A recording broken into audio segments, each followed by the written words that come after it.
지난 주일 말씀은 온전한 성도 서임식이었다면 오늘은 가을 사역을 이제 본격적으로 시작하면서 영적인 출정식이라고 말할 수 있습니다. 오늘 출정식이 되는 말씀이고, 또 이 말씀은 어떤 우리의 마음에 좀 담대함과 또 결기를 갖는 그런 말씀이 되면 좋겠고, 또 지금 저희가 가을 사역을 놓고 기도 제목이 뭐냐면, 이제 회복을 넘어 부흥으로 가게 하여 주십시오. 그런 말씀을 드리면 그게 되겠나 그렇게 생각할지 모르겠는데, 이 만연하게 드리워진 영적인 패배주의를 극복하는 말씀이 되게 하여 주시옵소서.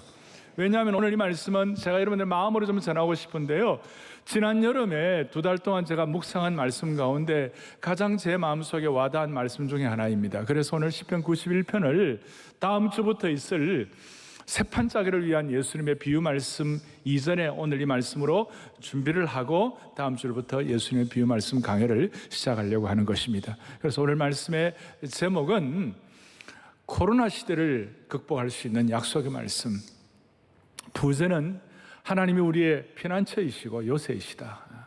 이것이 오늘 말씀의 내용이 되겠습니다. 먼저 우리가 첫 번째 생각할 것은, 오늘 코로나 때문에 지금 이 시대가 아주 모두가 불안한 시대가 되었습니다. 모두가 뭔가 이렇게 압박을 받고 뭔가 불안합니다. 제가 미국 갔다 오면서 LA 공항을 보니까 LA 공항이 텅텅 비었어요. 노숙자들이 와 있고,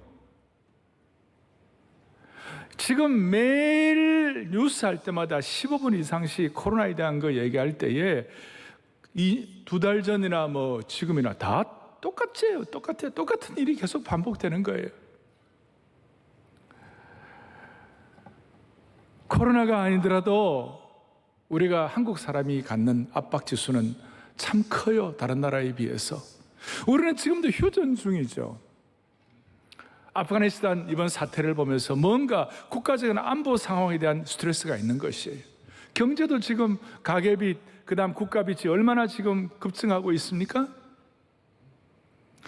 갈등은 말도 못해요. 우리가 그동안 무슨 이념 간의 갈등이다, 이데올로기 이런 거 했지. 지금은 이 세대 간의 갈등뿐만 아니라 성별 갈등까지 지금 오고 있는 것이에요. 이거보다 더 심각한 것은 저출산 문제예요. 우리 사회를 위기로 모는 것입니다. 젊은이들이 급속도로 줄어드는 인구 절벽의 위기를 맞이하려고 합니다. 옥스퍼드 대학의 콜먼 교수는 한국이 현재 저출산 추세가 지속된다면 대한민국이 지구상에서 가장 먼저 소멸될 것이라고 경고하고 있어요. 이런 압박 때문에 OECD 국가 가운데서 우리나라가 지금 자살률이 제일 높습니다. 압박 지수가 너무 큰 것입니다. 이런 상태에서 오늘 이 말씀이 코로나를 극복할 수 있는 변함없는 약속의 말씀이 될 줄로 확신합니다. 선한 목자 되신 주님께서 한 분 한 분에게 맞춤형 말씀의 방향을 주시기를 원합니다. 시편 91편은, 여러분들이 봉독한 시편 91편은 대체적으로 모세의 시가 아닌가 이렇게 생각하고 있습니다. 모세라고 위에 써놓지는 않았지만 모세가 시편 90편부터 기록한 연작시의 한 부분이다. 그 이유는 시편 90편에 모세가 여러 내용들을 설명한 것을 시편 91편에 구체적으로 실체적으로 이렇게 내용을 표기하고 있습니다. 하나님의 사람 모세 연작시. 그래서 시편 90편 13절에 보니까 여호와여 돌아오소서 언제까지니까, 이렇게 하니까 91편의 모세 연작시라고 우리가 생각할진데 91편 15절에 내가 그와 함께하여 그를 건지고 영화롭게 하리라, 이렇게 응답이 되는 것입니다. 시편 90편 1절에서 주님 우리에게 거처가 되셨다, dwelling place, 주님은 우리의 대대에 우리의 거처가 되셨다. 그러니까 좀 더 구체적으로 91편에서는 그는 나의 피난처이시다, 나의 요새시다. 그리고 9절에 보니까 거처가 되시고 보금자리가 되시고, 시편 90편 14절에 보니까 주님 안에서 일생 동안 즐겁고 기쁘게 하여 주십시오 라고 그랬는데, 시편 91편에 91편 16절에 보니까 내가 그를 장수하게 함으로 그를 만족하게 하며 나의 구원을 그에게 보이리라. 자, 이처럼 모세의 연작시, 모세를 강조하는 이유가 무엇입니까? 여러분, 모세가 어떤 사람이에요?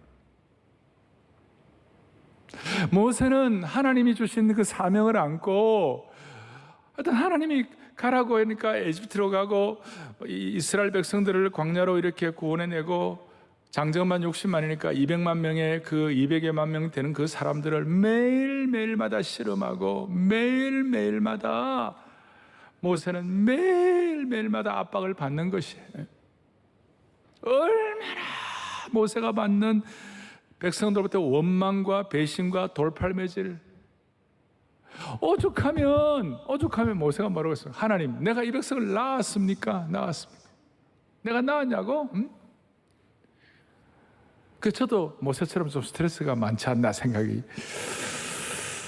그거보다도 우리 모두가 다 비슷하죠.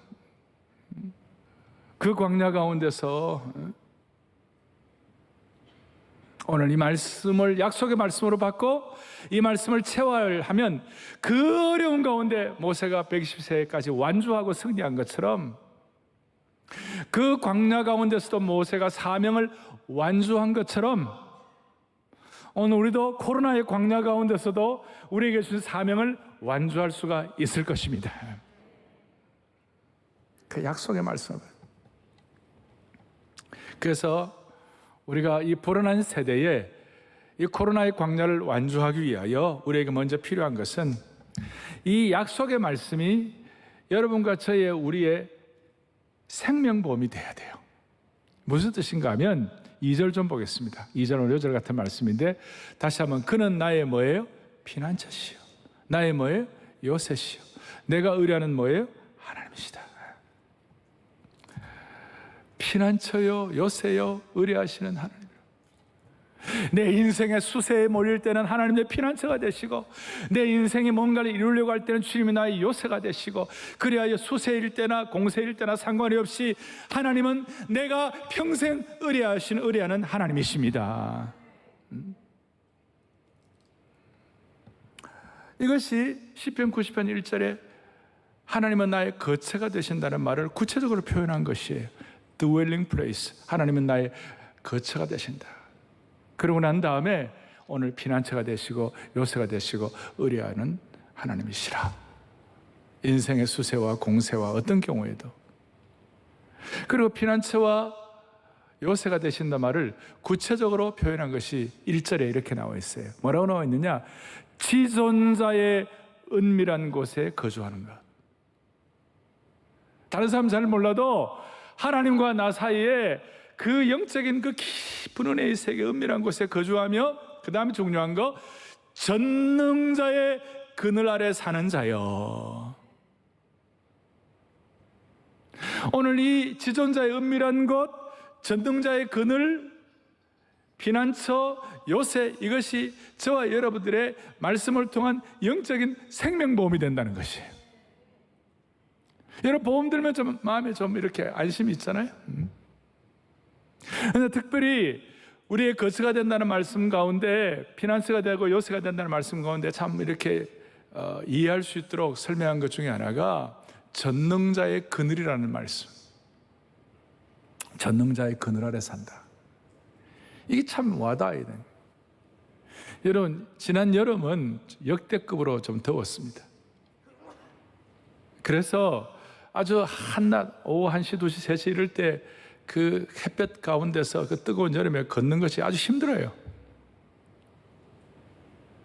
그런데 이스라엘 백성들이 광야 가운데서, 그 광야길, 그 신광야는 우리 지금 더운 거와 비교가 안 돼요. 한참 신광야가 뜨거울 때는 섭씨 70도까지 올라요. 계란을 던지면 바로 익을 정도예요. 그 뜨거운 곳에 주님이 그늘이 되어주시면 그 장소가 피난처가 되는 것이에요.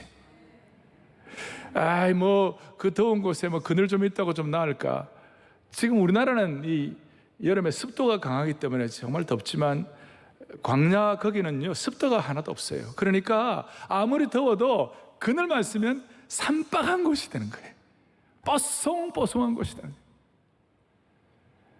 하나님 우리의 그늘 되신다. 그 뜨거운 염천지야 더운데 거기에 주님이 그늘이 되신다. 조금 더 깊이 들어가면 날마다 은혜 구름 기둥으로 우리를 인도하신다. 지존자는 전능자가 우리의 그늘이 되시는, 주님과 나 마리아는 은밀한 은혜의 장소가 되시는. 그래서 이 말씀이 우리에게 약속의 말씀이 되고 이것이 우리에게 영적 보험처럼 느껴지면 하나님이 우리 모두의 삶의 최고의 안전한 거처가 됩니다. 무슨 말이냐? 주님 우리의 안전한 거처라는 말이 집이 없는 사람들, 홈리스, 노숙자들의 입장에서는 집이 있다 그럴 때 얼마나 안정감이 들겠어요? 동시에 여러분 돈 많고 집 많은 사람들도요 이것도 또 문제가 있는 거예요.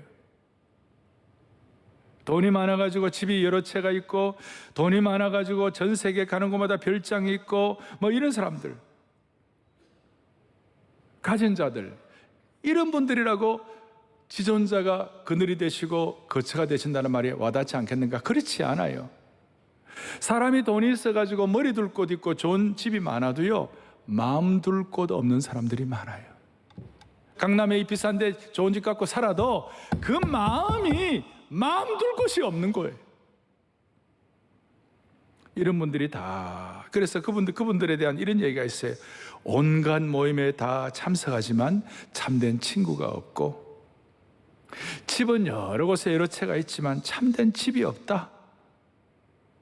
가진 사람들은 머리 둘 곳은 있지만 마음 둘 곳이 없다. 그러니 노숙자이든 가진 사람이든 하나님이 내 거처가 된다는 사실이 축복이에요. 이게 영적 보험이에요. 영적 보험. 조금 더 깊이 들어가 볼까요? 우리는 지금 코로나로 우리를 짓누르게 하는 여러 사회적 갈등으로, 환경적 요인으로, 내년도 대선에 대한 명확한 우리 눈에 무슨 지도자가 보이지도 않는 이런 혼란함, 정신적인 짐들, 대한민국이 처한 정치적인 불안과 같은 이런 외적 요인, 그것 때문만이 여러분 불안한가요? 그것이 우리를 진짜 불안하게 합니까? 아니면 좀 더 깊이 들어가 보면 내가 진짜 어떤 경우에도 흔들림이 없는 영적인 피난처와 요새가 없다는 것 때문에 불안한 것은 아닌가요? 겉으로 드러나는 환경은 그것은 지금 좀 불편한 거예요. 그러나 진짜 어려움은 내가 영적으로 내 내면에 진정한 피난처가 있는가 없는가, 진정한 요새가 있는가 없는가, 진정한 지존자의 그늘이 있는가 없는가, 이것이 심각한 거 아니에요? 코로나 때문에 우리가 불편하고 힘든 거 있어요. 왜? 환경적으로.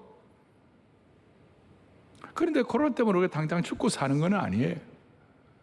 물론 기저질환 환자, 중환자는 어려움이 있지만, 그러나 지금 보면 우리가 퍼센트를 내보면 큰 독감 걸린 거하고 비슷해요. 여러분, 우리 코로나 때문에 지금 여행을 못 다니고 있어요. 그러나 여행 못 간다고 우리가 죽고 사는 거 아니에요. 사우나 못 간다고 목욕 못 하는 것도 아니죠. 진짜 어려운 것은 우리의 영적인 노숙자예요. 우리는 영적인 내면의 거처가 없는 거예요. 심지어 아직까지도 여러분들 예수 믿으면서도 죄 짓고, 그 다음에 우리가 죄 문제 안에 거하고, 또 심지어 우리가 예수의 피의 생명의 복음의 능력으로 연결되지 않는, 죄 문제가 해결되지 않는 사람들은 케일 켜골이 뭐라고 그러냐, 이거는 존재론적인 불안이다. 존재론적인 불안이다. 존재론적인 불안은 죄 문제로 인한 것인데, 케일 켜골은 뭐라고 얘기하고 있느냐, 죄는 절망하여 비명을 지르면서 사형 집행인에게 머리를 잡힌 채 끌려가는 죄수처럼 우리를 끌고 간다 그랬어요. 이 죄가 우리가 막 사형 집행인에게 머리채를 잡혀가지고 막 비명을 지르면서 끌려가는 그런 죄수처럼 죄가 우리를 끌고 간다고 그랬어요. 얼마나 인정사정 없습니까? 얼마나 생생합니까? 이게 존재론적인 불안의 실체요. 도망칠 수 없는 불안이고, 이것이 바로 거처가 없고 피난처가 없고 요새가 없는 인생이에요. 그런 인생에게 뭐라고 말씀하시는가? 시편 기자를 통하여 시편 42편에 뭐라고 말씀하시는가? 함께 같이 보겠습니다. 내 영혼아, 너가 어찌하여 낙심하여 어찌하여 내 속에서 불안해하는가? 너는 하나님께 소망을 두라. 그가 나타나 도우심으로 말미암아 내가 여전히 찬송하리로다. 할렐루야. 누가복음 12장 28절 29절에 뭐라고 말씀하는가? 우리 내면에 영원한 안식처가 있고 거처가 피난처가 있는 분들은 이렇게 우리 고백. 오늘 있다가 같이 보죠. 오늘 있다가 내일 아궁이에 던져지는 들풀도 하나님이 이렇게 입히시거든. 하물며 너희일까 보냐. 믿음이 작은 자들아, 너희는 무엇을 먹을까 무엇을 마실까요? 구하지 말며 뭐하지 말라? 근심하지도 말라. 근심하지도 말라. 이것이 지금 코로나 시대에 우리에게 주시는 피난처요, 요새요, 거처예요. 여러분, 우리가 생각해 보세요. 우리가 이 세상 살아가는 동안에도 여러분들이 모든 종류의 보험을 다 들었다고 생각해 보세요. 암보험, 상해보험, 그 다음에 무슨 주택보험, 생명보험, 손해보험, 이런 거 있으면, 여러분 손해보험 이런 거 있으면 손해 좀 봐도 보험이 다 커버하니까 여유만만한 거예요. 제가 기억나는 것이, 지금도 기억나는 것이, 아프리카 대륙에 가면 야생 국립공원이 있어요. 그걸 게임 리졸브라고 그러는데, 내셔널 크루그 파크 이런 그 국립공원인데, 거기에 경상남북도만한 게 큰 땅이 그 야생 국립공원이에요. 거기 가면요, 이제 야생 동물 구경하는 그런 팀들이 있는데, 그 5대 천왕이라고 하는 게 있어요. 그게 사자, 그 다음 표범, 코끼리, 그 다음에 하만가하고, 그 다음에 또 야생 늑대 이런 거 있어요. 하이에나는 아니고, 그런 것들이 이제 보려고 막 다녀요. 다른 어느 지역에 가면 사자들이 많이 있는데, 거기에 그 사람들이 가고 사자 앞에서도 두려워하지 않는 거예요. 그리고 야생 표범들이 무서운데도 그 앞에 두려워하지 않아요. 이유가 뭐냐?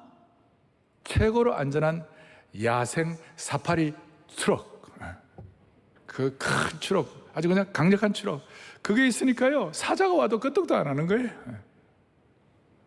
물론 튼튼한 유리가 있으니까.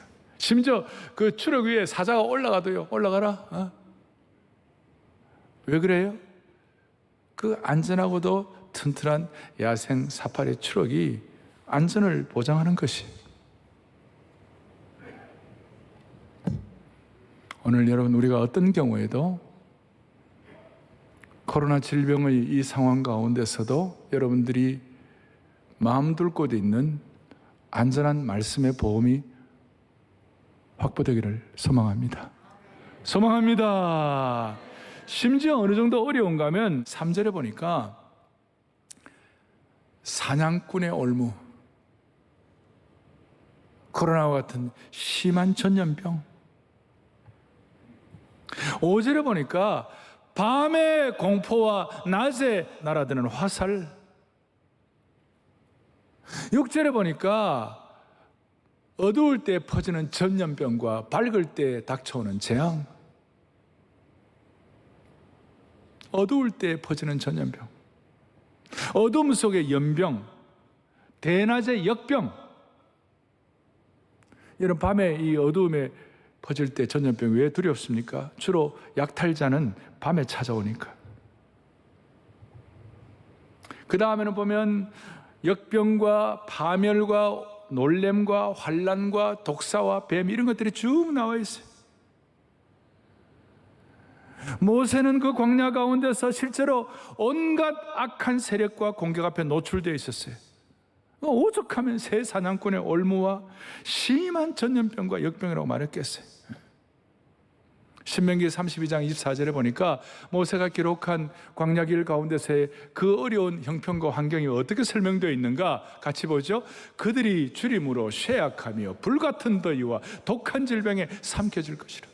내가 들짐승의 이와 티끌에 기는 것에 독을 그들에게 보내리로다.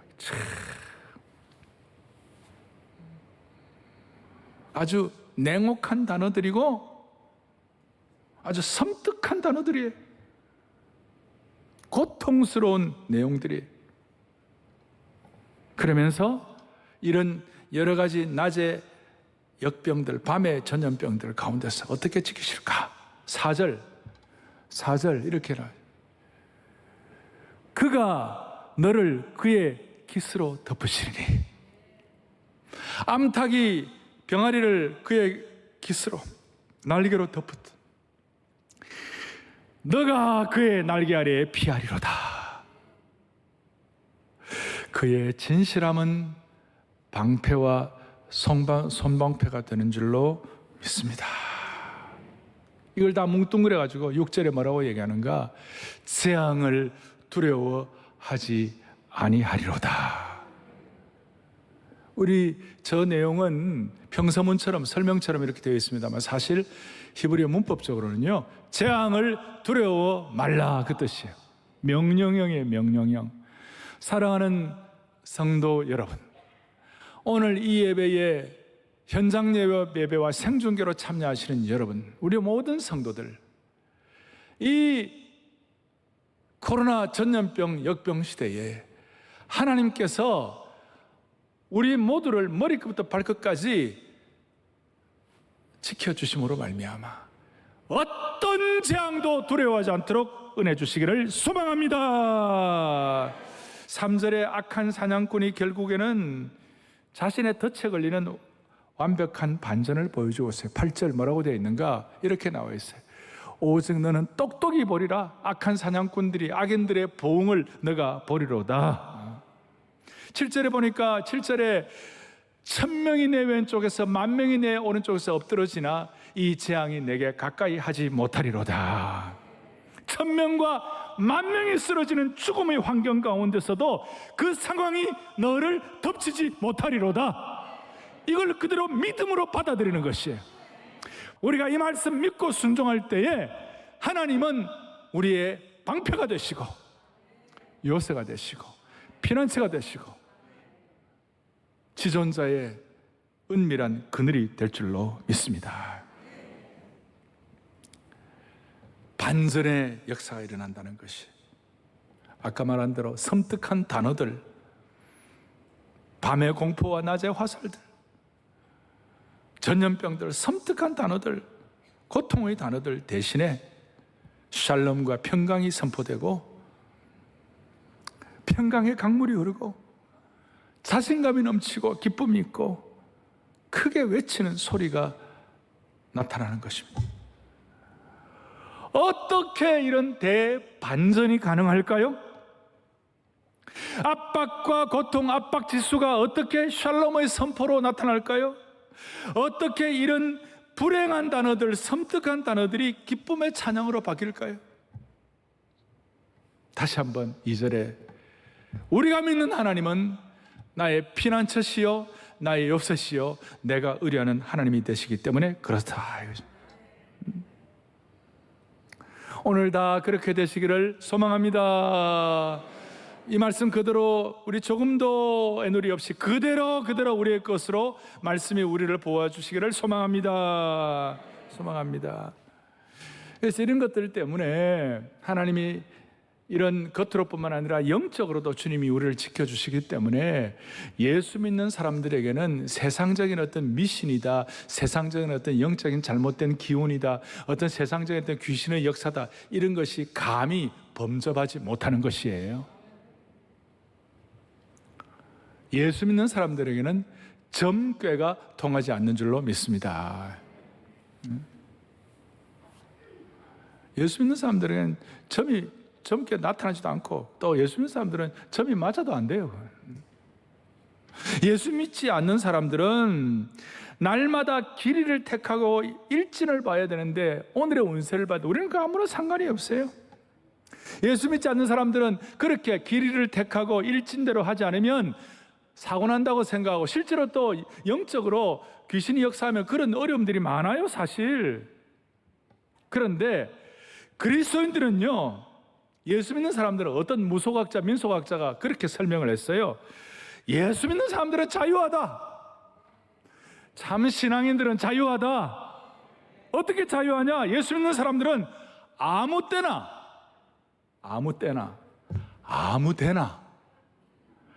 아무렇게나 하는데도 아무 탈이 없다. 기가 찬 거예요, 정말. 다시 하면 아무 때나 그 다음 아무렇게나 하는데도 아무 탈이 없다. 이것이 우리의 실체가 되기를 바라는 것입니다.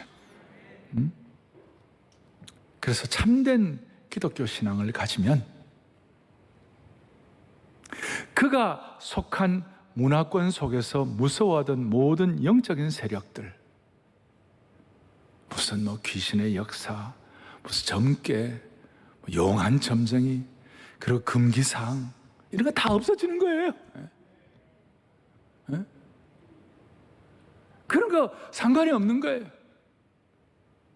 어떤 아파트가 있는데 아파트 값이 좀 싸요. 알고 보니까 거기에 귀신 들린 사람, 거기서 사람들이 막 죽어나간다는 거예요.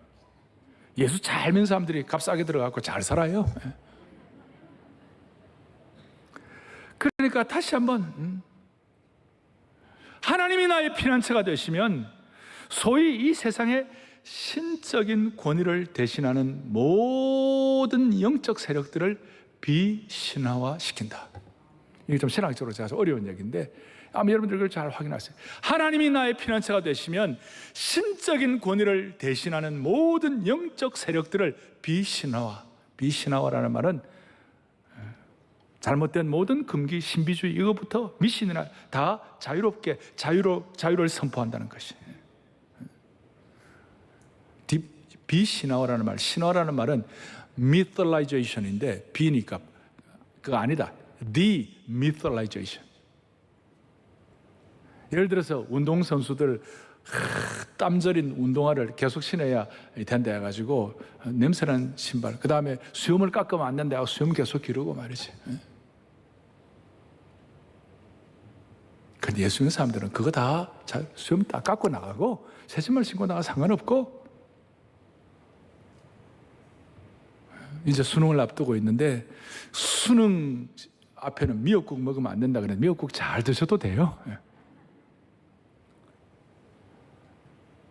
우리에게 죄로부터 우리를 참 자유하게 하시는 완벽한 해방을 선포하시는 그분은 우리에게 피난처가 되시고 요새가 되시고 의뢰하시는 분이 되시면 우리는 남은 인생 우리의 삶의 품위를 가지고 어떤 격을 가지고 살아갈 수 있도록, 잘못된 귀신과 영적 세력들이 함부로 범접하지 못하도록 우리를 붙잡아 주실 줄로 확신합니다. 다시 한번 확신합니다. 기가 막힌 말씀이 하나 있어요. 민 23장 23절. 그게요, 야곱을 해야 할 점술이 없고 이스라엘을 해야 할 복술이 없도다. 야곱을 해야 할 점술이 없고 이스라엘을 해야 할 복술이 없도다. 오늘 사랑의 교회에서 이 말씀을 듣는 모든 성도들을 어렵게 할 귀신 세력이 없고, 오늘 이 말씀을 듣는 모든 성도들을 복잡하게 할 어떤 무슨 영적인 어떤 신비한모가 따로 없도다. 우리는 말씀만이 우리의 약속의 말씀이요, 코로나 시대에 우리의 삶의 거처가 된다, 이 말씀이에요. 그래서 정치한다는 사람들, 심지어 권사님들이 무슨 유명한 점쟁이한테 가고 하교해 주옵소서, 이 말이 됩니까 이게? 애굽의 10장 가운데 마지막 장 6월절 밤에 죽음의 사자들이 어떻게 넘어갔습니까? 어린 양의 피를 문설주에 바른 집에는 감히 들어오지 못하는 것처럼 우리가 지존자의 은밀한 곳에 거주하고 하나님이 우리의 피난처가 되시는 것을 확신하고 선포하는 사람들에게는 죽음의 천사가 넘어가는 것이에요. 죽음의 천사가 넘어가는 것이에요. 그럼 이제 세 번째로, 불안한 세상 가운데 약속의 말씀이 우리에게 생명보험이 되는데, 세 번째로, 그렇다면 이 영적 보험의 말씀이 어떻게 하면 내 것이 될까? 어떻게 하면 될까? 하나님은 어떤 사람에게 이런 보호를 약속하실까요? 하나님은 어떤 사람에게 참된 피난처가 되실까요? 오늘 14절에 있는 말씀 또박또박 같이 우리 크게 합독합니다. 하나님이 이르시되 그가 나를 사랑한즉 내가 그를 건지리라. 그가 내 이름을 안즉 내가 그를 높이리라. 아멘. 이번 가을 사역을 위한 출정식에 선포되는 말씀 중에 하나입니다. 하나님을 우리가 사랑하는 이 가을이 되기를 바랍니다. 주님과의 은밀한 깊이 있는 주님과의 사랑의 언어가 왔다 갔다 하고 주님과의 더 깊은 교제, 주님을 더 깊이 알아가는 이런 가을이 되기를 바라는 것이에요. 제가 한 번씩 말씀드리잖아요. 이 세상에 있는 모든 종교는 이 땅에서의 더 나은 삶이 목표예요. 더 베터 라이프. 그런데 우리 그리스도인들만은 이 땅에서의 더 나은 삶이 목표가 아니라 우리는 이 땅에 사는 동안 주님과의 더 은밀하고 더 깊은 영적 교제가 목표가 되는 것이에요. 주님과의 더 나은 관계가 목표가 되는 것이에요. 이 가을 사역 동안 우리가 주님과의 더 나은 관계, 주님과의 더 나은 사랑의 관계, 신비한 관계, 신비한 관계. 오늘 11절, 12절에 특별히 12절에 보면 이런 내용이 나와 있어요. 그들이 그들의 손으로 너를 붙들어 발이 돌에 부딪히지 아니하게 하리로다. 오늘 시편 91편은 예수님과도 관계된 말씀이에요. 예수님께서 광야에 처음 공생을 시작하기 전에 시험 받으실 때에 마귀가 시험을 했어요. 성전에 뛰어내리라. 그런 마귀가 이 말씀을 가지고 예수님을 시험하는 거예요. 그런데 예수님은 누가 그 말 한지를 알 뿐만 아니라 하나님과의 깊은 교제가 있기 때문에 사탄아 물러가라. 말씀을 통한 주님과의 깊은 교제가 있기 때문에 유혹하더라도 어떤 경우는 아주 교묘한 걸 가지고 유혹하더라도 주님과의 깊은 교제를 통해 이겨내는 것입니다. 그래서 하나님과의 깊은 사랑을 하게 되면, 하나님과의 깊은 교제가 들어가게 되면 이렇게 말할 수 있습니다. 하나님의 보호와 하나님의 사랑은 실패하는 법이 없습니다. 다시요. 하나님의 보호와 하나님의 사랑은 뭐 하는 법이 없어요? 실패하는 법이 없어요.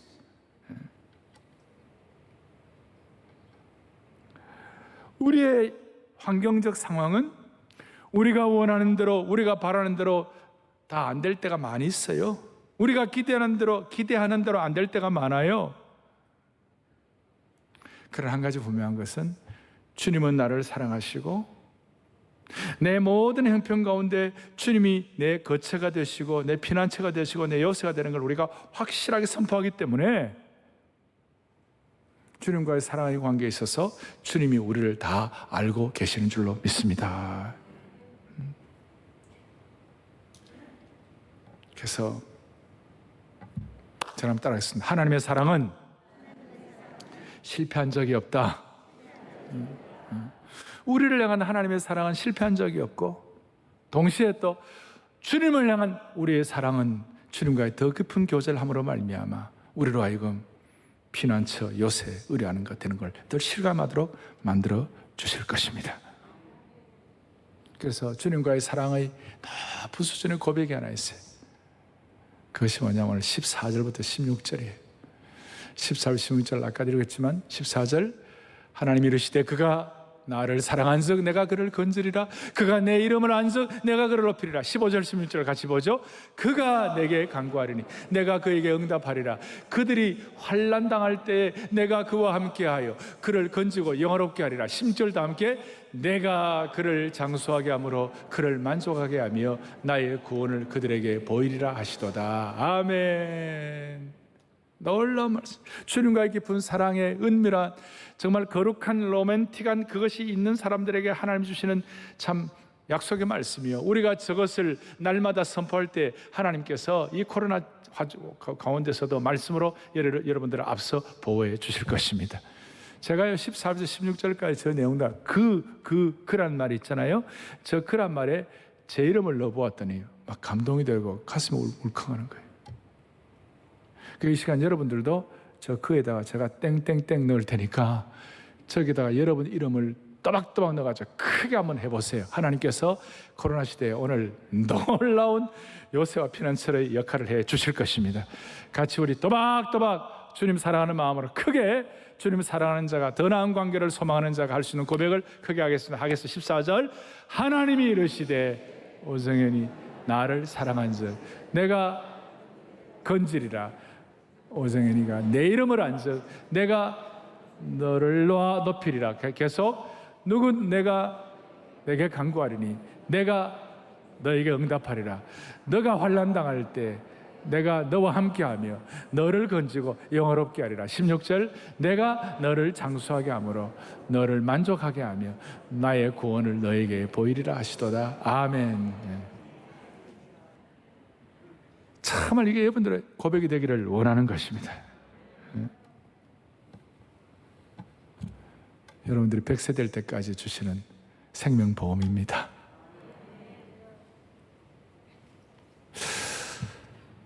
가을 사역을 위하여 주님 우리에게 주신 찬송이 하나 있습니다. 여러분들 주보 안에 들었는데요. 지극히 높으신 주. Praise the Father. 아버지 하나님, Praise the 독생자 예수 그리스도, Praise 성령 하나님, Spirit, Three, 삼위일체 하나님만, God of glory, majesty, praise forever to the King of Kings. 찬양하세 우리 주 삼위일체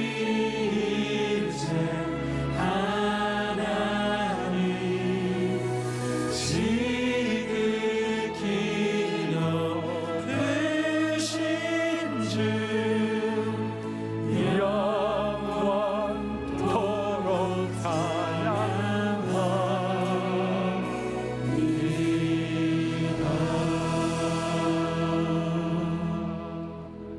압박지수 높은 코로나 시대의 최고의 치유책입니다.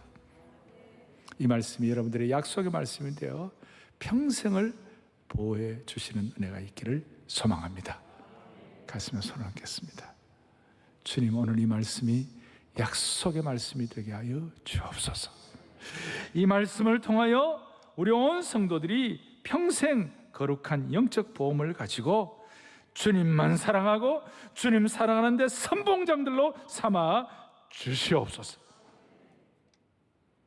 그리고 이 말씀을 통하여 우리 모든 성도들이 이제 일어나게 하시고 회복을 넘어 부흥의 길로 들어가게 하시고 모든 성도들의 삶의 굴레를 벗겨 주옵소서. 우리의 생명 되시고 소망 되시는 예수님의 이름으로 기도 올리옵나이다. 아멘. 소망